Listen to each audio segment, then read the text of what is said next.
The tool that we're going to start making today is revered around the world as your toolbox's absolute best nut rounding technology.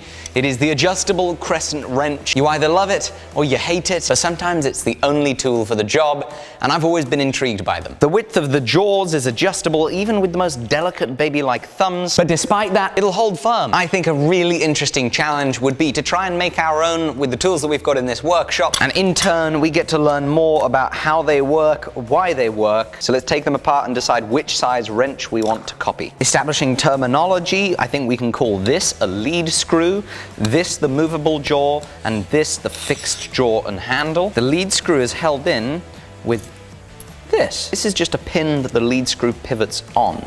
And so it's not threaded where the lead screw spins, but it means that that lead screw can't push out just like that. Oh, interesting.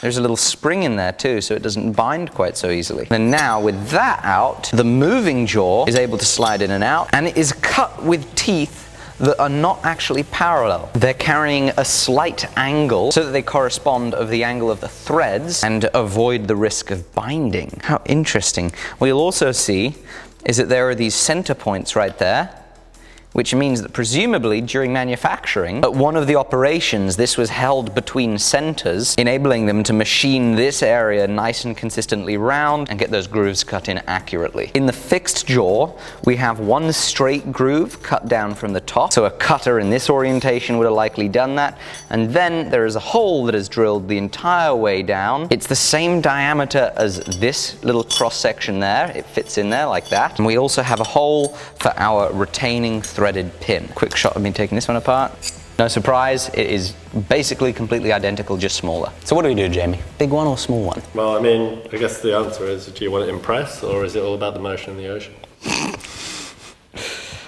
Oh, sweet Jesus. Time for a quick interruption. Now, have you ever dreamt of being able to fit a truly AAA quality game right into your pocket? Well, now you can with today's sponsor, which is Raid Shadow Legends. You can explore millions of champion combinations and master countless tactics as you take on raid bosses, dungeon runs, campaign battles, and PvP arena matches. And let's check out some of their bosses. We've got Dragon from Dragon's Lair. This is the guy from the opening scene in Raid, an occupant of the Dragon's Lair dungeon. He's got two main tricks, terrible breath and a host of debuffs. A tip for defeating him is to time your attacks for when he rears up and prepares to breathe on you. In the month of July, they're bringing out 5 badass new champions. They're overhauling the champion vault, and on top of that, they're running a huge series of Summer Splash events the whole month where you can get your hands on some incredible skins for Trunder Guilt Mallet. As ever, there's never been a better time to get started, so please scan my QR code up here or click the links in the description, because new players are going to get a free starter pack worth almost $30, a free champion tayroll, and also this cool in-game loot. And check your inbox here for rewards over the next 30 days.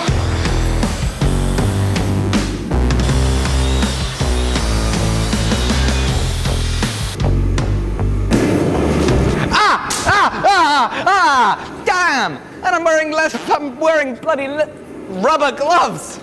That's stupid. Ow!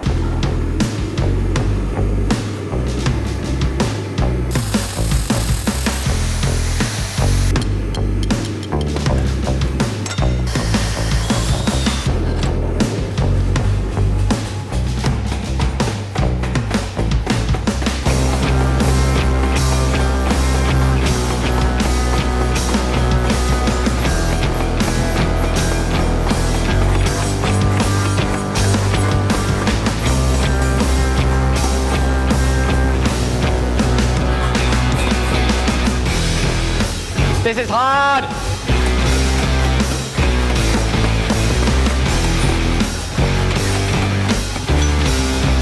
So I thought it would be nice to try and forge this. No.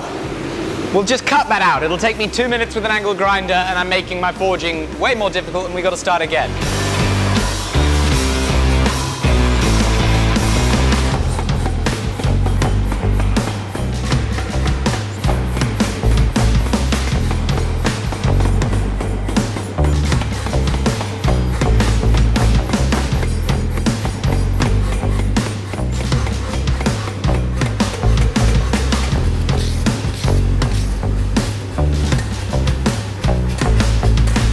I'm sitting by the fan because it's unseasonably hot here.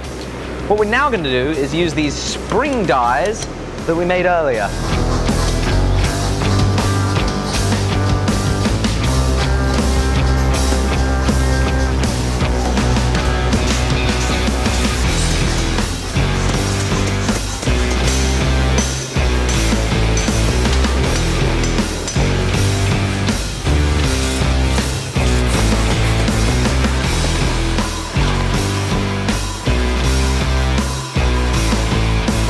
So the thing looks awesome off the hammer. The handle is as forged. It's going to mean we've got a really unique wrench, which I'm happy about. And the icing on top is, it does very much look like we're going to be able to fit the same size jaw out of our workpiece. Now, the trouble is that we're getting into the brain work here. This is going to need machining. In order to machine things with all of these different features, you need datums or reference points from which to measure one thing for the next. In order to be able to accurately hold it, I need to have a rigid, straight, square, work-holding solution. We have a tapered, rough, textured, and forged handle. There is no way to put this in a vise consistently right now. So one of the clearest geometries to build off, I think, is this line right here, because the top of our jaw is 90 degrees to it. This square is offset and parallel to it, as are our two holes. If I was to weld a bar onto this area, and that bit of steel then could be gripped by the vice jaws and enable all the operations to happen with some degree of rigidity. For us to be able to do that, however, these faces need to be flat, parallel, and clean. So somehow this is going to end up in the mill, and somehow we're going to flatten it off with a face mill.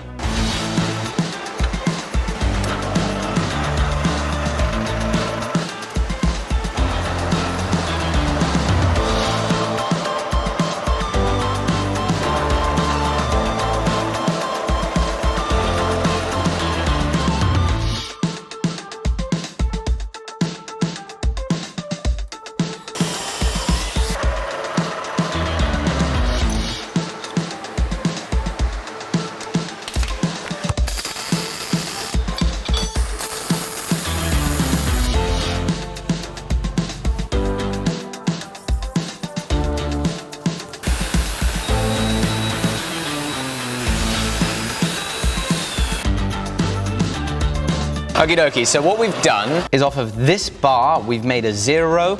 So this is a datum we can reference. Now that bar is welded onto here with 2 parallels width of gap between it and the edge that we need to make. The parallel has a measurement. We know the diameter of the end mill that we're going to use. It's a 12 mil end mill. And so with all of this, we can, here on the DRO, set the 0 for where the edge of our tool needs to be to perfectly cut this feature.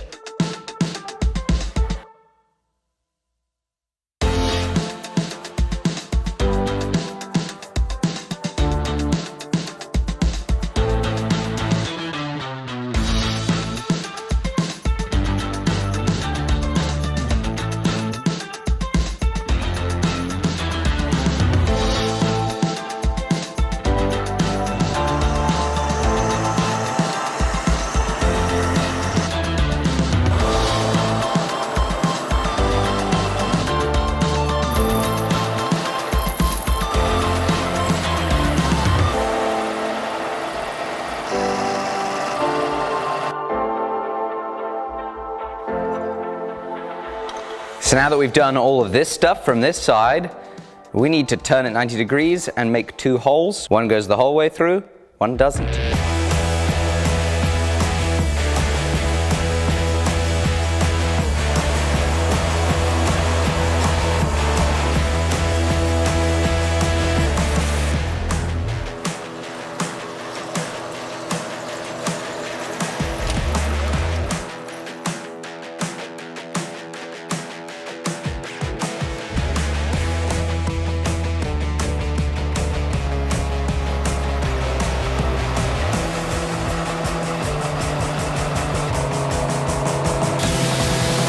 This is looking pretty cool. We've got a lot of the features cut in there. It's going to be getting tricky soon though, as we've got to make the cut that goes in there because this is a long handle. The guys at the Montana shop have just launched a new Build a Knife box. It's a butcher's cleaver, and they have produced an awesome YouTube video that's a tutorial on how to make it. And of course, don't forget to check out today's sponsor, which has been Raid Shadow Legends. The links are down in the description. See you soon. Bye-bye.